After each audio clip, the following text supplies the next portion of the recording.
तो हेलो बच्चों, आज के इस वीडियो में हम क्लास 10th के जो दूसरा चैप्टर है, यह दूसरा चैप्टर है। यहाँ एक लिखा गया दूसरा होगा, दूसरा मतलब काव्यखंड का दूसरा चैप्टर है। जो एक्सप्लेनेशन वाला चैप्टर है काव्यखंड का, उसका यह दूसरा चैप्टर है। उसका सब्जेक्टिव क्वेश्चन आंसर हम क्या है इस वीडियो में कवर करने रहे हैं। सब्जेक्टिव जितना भी सब्जेक्टिव होगा उस सब को क्या कर रहे हैं इस वीडियो में हम कवर करने जा रहे हैं। तो पहला देखिए, पहला क्वेश्चन है सब्जेक्टिव वाला कि प्रेम यानी चिराद का मतलब प्रेम का खजाना है राधिका, यही चैप्टर से है। तो रसखान रचित सवैयों का भावार्थ अपने शब्दों में लिखे। तो इसका आंसर देखिए, रसखान रचित सवैयों में ब्रजभूमि के प्रति उनका हार्दिक प्रेम प्रकट होता है।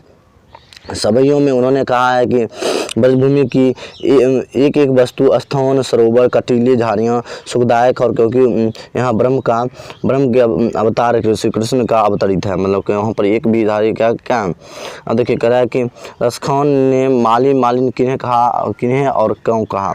देख रहा है कवि ने मालिन कृष्ण और राधा को कहा है क्योंकि कवि राधा कृष्ण के प्रेममय युगल को प्रेम भरे नेत्र से देखा है और प्रेम को वाटिका मानते हैं, और प्रेम वाटिका के मालिन श्री कृष्ण और राधा को मानते हैं। तो इसका जो राइट आंसर यही होगा। अब चलते क्वेश्चन नंबर 3 की ओर। कह रहा है कि रसखान के दोहे का काव्य सौंदर्य स्पष्ट करें। तो इसको देखिए कह रहा है कि प्रस्तुत दोहे में सवैया छंद में भाव के अनुसार भाषा का प्रयोग अत्यंत मार्मिक है और संपूर्ण छंद में ब्रज भाषा की सरलता, सहनता और मोहकता देखी जा सकती है। कहीं कहीं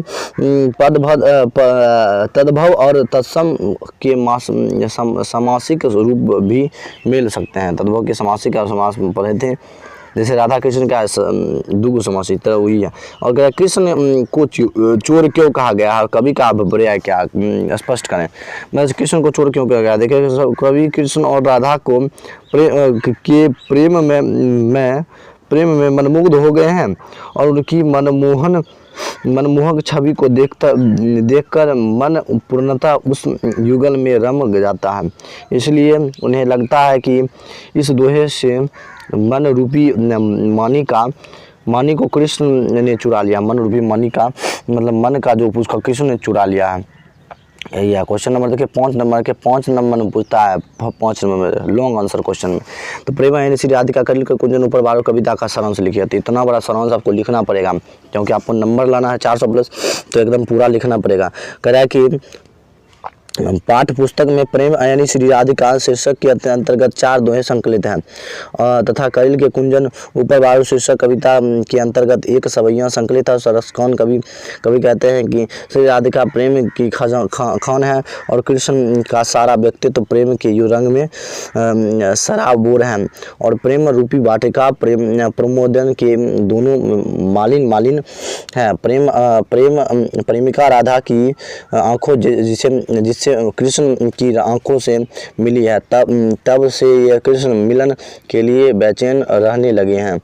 अगर धनुष पर खींचे गए बाण के समान उनकी आंखें बड़ी कोशिश के बाद उनके बस में होती हैं, पर कृष्ण दर्शन की विषमता में उनकी आंखें अस्थायी रूप से उनके बस में नहीं रह पाती हैं। वे धनुष से छूटे तीर की तरह कृष्ण की आकर्षण छवि की तरफ और बड़ी तेजी से चल पड़ती है। और नंद किशोर श्री कृष्ण ने राधा का मन रूपी माणिक्य चुरा लिया है और मन माणिक्य के चोरी चले जाने से राधा फेर में पड़ गई है और बेमन होने के कारण मन के अभाव में राधा का जीना मुश्किल हो गया है। और जिस दिन राधा गोपिल की आंखों में प्रियतम कृष्ण से लगी है, उस दिन से चितचोर कृष्ण को वह क्षण भर के लिए भी अपनी आंखें से दूर नहीं करना चाहती है। पाठ्यपुस्तक में संकलित रसखान के सवैयों में लकुटी और कंबल इतनी महत्वपूर्ण तीनों लोगों का राज भी उनके सामने तुच्छ है। कवि कहते हैं कि मुझे यदि तीनों लोगों का राज्य भी प्राप्त हो जाए तो कृष्ण की लाठी और कंबल की महत्ता के समक्ष तुच्छ समझूंगा और उसका त्याग कर दूंगा, और मुझे तो नंद की गायें चराने समय अपार सुख मिलती है, उनके आगे तो आठों सिद्धि और नवों निधि सुख की भी कुछ नहीं है। और रसकौन छवि के भीतर ब्रज के वन बाग और तराग को देखते हुए लालच पर तीव्र हो उठी है। वे कहते हैं कि सोने चांदी के करोड़ों महल भी ब्रज के करील ऊपर कुंजी की समान नहीं कर सकते हैं। यदि कोई सोने के करोड़ों महल दे तब भी मैं उन्हें अस्वीकार कर दूंगा, और ब्रज करील के कुंजनों के वैभव से प्राप्त अन्नादु भूमि को अपने जीवन की महत्वपूर्ण पूंजी मानूंगा। अब चलते हैं क्वेश्चन नंबर 6 की ओर। क्वेश्चन नंबर 6 का सवैयों में कवि की कैसी आकांक्षा प्रकट हुई और अपने भावार्थ स्पष्ट हुए करते हुए बताइए। प्रेम रसिक कवि रसखान द्वारा रचित सवैयों में कवि की आशंका प्रकट हुई है कि इसके माध्यम से कवि कहते हैं कि कहाँ कृष्ण लीला की छवि समान अन्य दृश्य बेकार है। कवि कृष्ण की लकुटी और कमरिया पर तीनों लोगों का राज्य न्यौछावर कर देने की इच्छा प्रकट करते हैं, और नंद की गाय चराने की कृष्ण लीला का स्मरण करते हुए कहते हैं कि उनके चराने में आठों सिद्धि नवोनिधि का सुख भुला जाना अस्वाभाविक है। ब्रज के वनों ऊपर करोड़ों इंद्र के धाम न्यौछावर देने की आकांक्षा प्रकट करते हैं। अब चलते हैं क्वेश्चन नंबर 7 की ओर। क्वेश्चन नंबर मन पावक चित चोर पलक नहीं करी सकौ का व्याख्या करें। प्रस्तुत पंक्ति कृष्ण भक्ति और कवि और रसकौर द्वारा रचित हिंदी पाठ्य पुस्तक के प्रेम यानी श्री राधिका पाठ से उद्धृत है। इसमें कवि ने कृष्ण की मनोहर छवि की प्रति अपने हृदय की रिझ को व्यक्त किया है। और प्रस्तुत पंक्ति कहते हैं कि नंद किशोर में जिस दिन से चित्त लग गया है उन्हें छोड़कर कभी कहीं नहीं भटकता। कृष्ण को अपने प्रीतम बताते हुए कहते हैं कि मन को पवित्र करने वाले चितचोर आठों पहर देखते रहने की कामना समाप्त नहीं होती है। कृष्ण मन को हरने वाले, चित्त को चुराने वाले और उनकी मोहनी सूरत अबलक देखते रहने की आकांक्षा व्यक्त करते हैं। अब चलते क्वेश्चन नंबर 8 की ओर। क्वेश्चन नंबर ये सब एक क्वेश्चन याद कर लीजिएगा बढ़िया से और फेर बना लीजिएगा, एकदम काम आएगा एग्जाम के। रसखानी कबो इन आखिन सो ब्रज के बनवाग तराग निहारो व्याख्या करें। प्रस्तुत पंक्ति हिंदी साहित्य के पाठ्य पुस्तक के रसखान चरित्र करोल के कुंजन ऊपर बारों से उद्धृत है।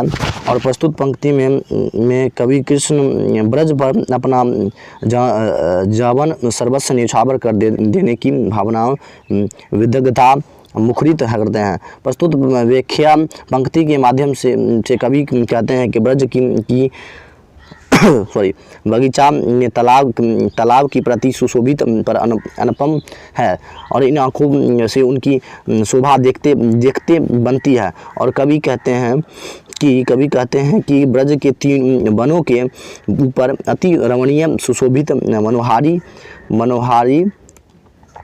मनोहारी मधुबन और ऊपर इंद्रलोक भी न्यौछावर कर दूं तो कम है।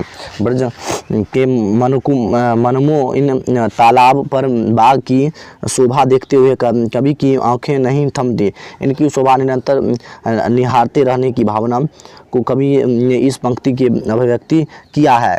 तो आपको PDF चाहिए तो हमारे इस नंबर पर मैसेज कीजिए। बायलर्न सर हमारा चैनल का नाम है।